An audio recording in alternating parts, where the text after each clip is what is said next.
పాలెం పంచాయతీ పరిధిలోని పిట్టుకోటిరెడ్డిపాలెంలో అక్రమ ఇసుక తవ్వకాలు కలకలం రేపుతున్నాయి. ఒక మహిళా రైతుకు చెందిన సొంత పొలంలో టీడీపీ నాయకులు అక్కల సుబ్బారెడ్డి యథేచ్ఛగా ఇసుక తవ్వకాలు జరుపుతున్నట్లు బాధితురాలు ఆరోపించింది. తన పొలంలో అక్రమ తవ్వకాలను అడ్డుకోవడానికి వెళ్లిన మహిళపై సుబ్బారెడ్డి దౌర్జన్యానికి దిగడమే కాకుండా మనుషులను కాపలా పెట్టి ఆమెను పొలంలోకి రానియకుండా బెదిరిస్తున్నాడు.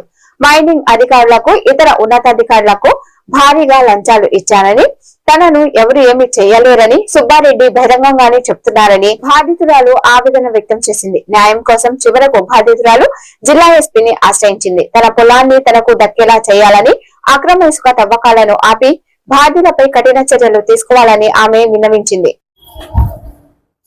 నా పేరు కొప్పు లక్ష్మీ తిరుపతమ్మ. రామట్లపాలెం పంచాయతీ మోరవాపాలెం పిట్టుకోటిరెడ్డిపాలెంలో నాకు ఎకరం 60 సెంటు పొలం ఉంది.